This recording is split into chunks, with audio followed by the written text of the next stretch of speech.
What's up, landlords? Renee here. I'm going to quickly explain the rental repair forecaster and give you some details on it before I show you how to use it. Just mainly the point here is to avoid surprise major expenses. When I say major expenses, I'm talking about stuff that is likely $10,000 or more, and it keeps your property in tip-top shape, and it helps prevent landlord burnout.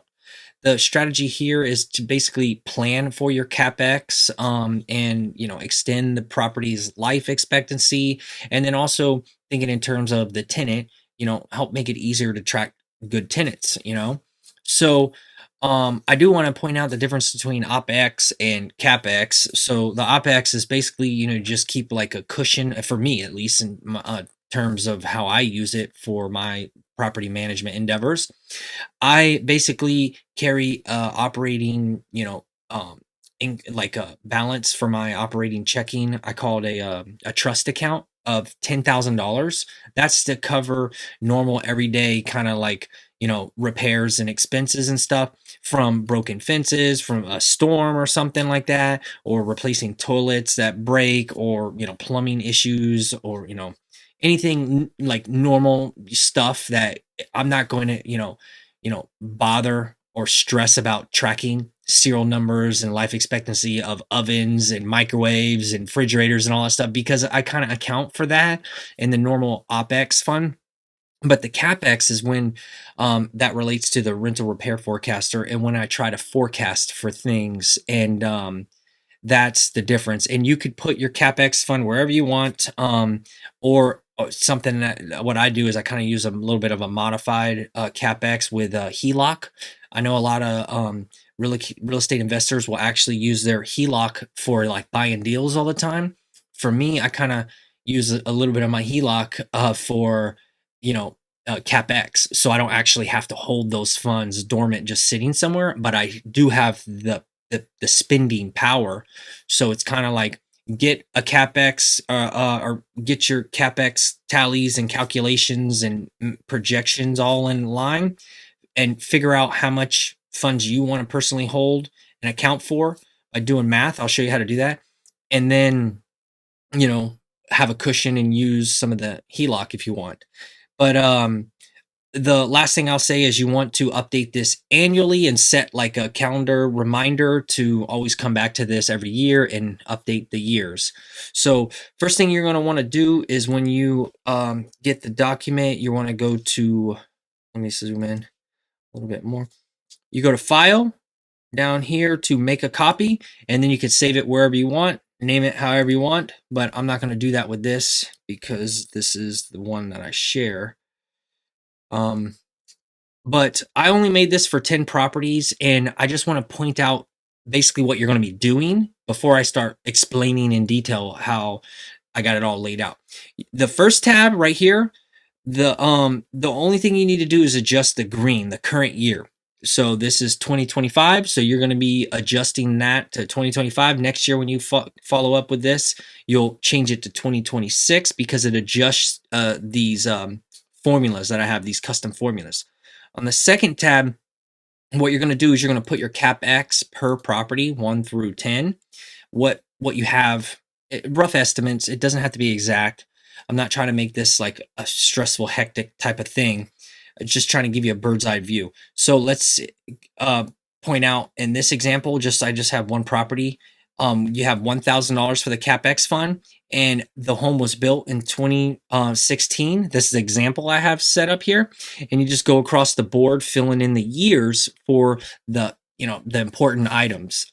Primarily it's major expenses, but I did add the fire extinguisher and the smoke COs because you should be tracking those. Those are life safety, asset protection type of devices, and I consider that like important. Okay, and the last tab here is what the formulas are kind of based off of, and you're welcome to adjust these however you want. But I put in the bold stuff are the major expenses. So the HVAC is under the appliance section, and I put 10K. The life expectancy 15-20 years. Indoors, a lot of stuff that I don't track, but I put the stars next to these three important things: fire extinguishers, smoke detectors, and smoke COs. And this is based off of some research that I did on average life expectancy, depending on where you're located and stuff. You're always welcome to get more accurate um, figures by calling up, contractors and getting them to inspect stuff. Like, let's say your windows. Say, hey, I want to get a quote for the windows. How much is it going to cost? I have an estimating cost of $10,000 here, but obviously you're going to get a more accurate figure when somebody comes out there, looks at your exact windows, and you can get the quotes and get the figures, but you don't have to go with the work. And you can also um, adjust the life expectancy of your windows depending on the type, the quality, and stuff. In Florida, we have hurricane rated windows and they're pretty strong. So there's a big gap, 15, 30 years is what I put here. The siding, stucco, roof, you got shingles, metal, clay tiles, all this stuff varies. Too many different factors to consider, but I'm trying to lay this out, and I spent a lot of time in a methodical manner, try to make this easier for you guys. The construction materials stuff, foundation, driveway, framing, plumbing, electrical, septic, and obviously, as you can tell here, the estimated lifespan is basically 50 years for some of these major items.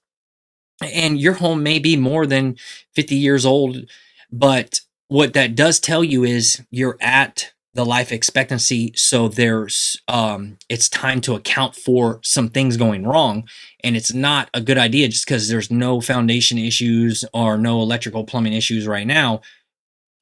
It's just a fragile, unsecure place to be, and as long as you account for that, maybe with a HELOC or something, you're at least kind of thinking the right way and say, hey, I'm at the end of the life expectancy of these items, so I'm taking care of it, watching it, it's good, but don't get too comfortable like it's a brand new construction and count on it going to be no problems for the next like 50 years. You know what I mean?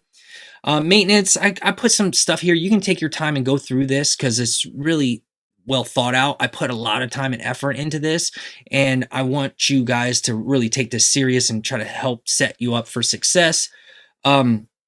I even, put in here a light rehab because that, you can calculate that for, every, like, let's say 10 years is you're going to be replacing light fixtures, faucets, a bathtub, kitchen, reglazing stuff, whatever, retiling. And some notes here. You're welcome to change anything you want.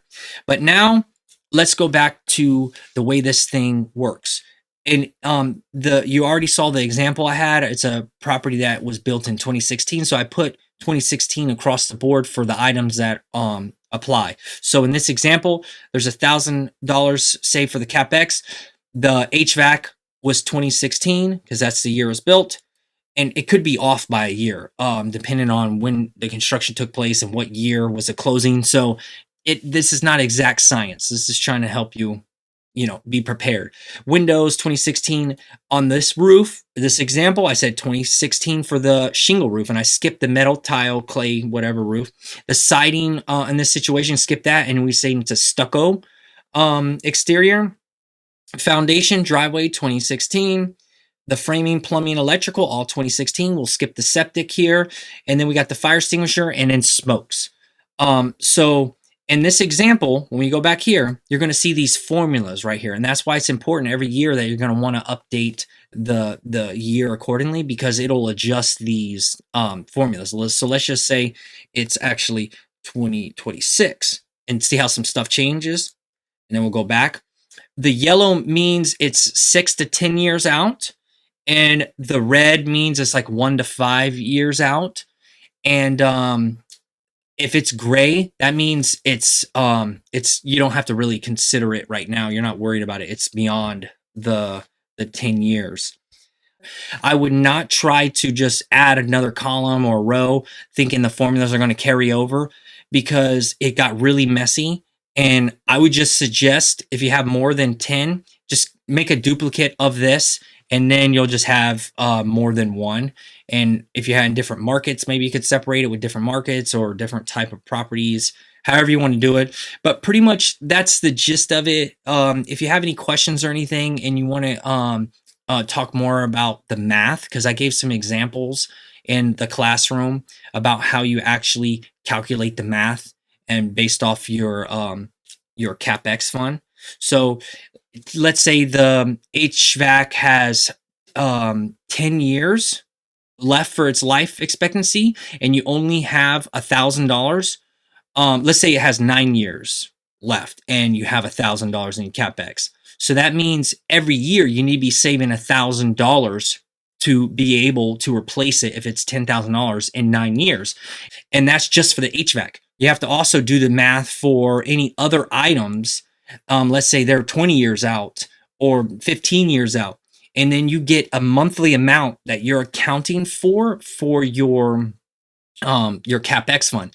And again, if you want to use a HELOC, what you could do is you can say, hey, I want to have 50% in, liquid cash or whatever, in a savings account, money market account, whatever. You say, hey, I want to provide half of that. So whatever your figures are, if the other half is going to be covered by the HELOC, you can just divide it by 2, and that's how much you should be saving monthly. And then if you get to that point and it's not broken, or you can do a minor repair or something like that, you can just keep the fund and hold it. You know what I mean? So there's nothing wrong in being over prepared, but when you start letting things slip and you have deferred maintenance, everything, that's when you're risking, burnout and everything. So that's what we're trying to avoid. So that's pretty much it. Thank you guys. I'll see you around. Bye.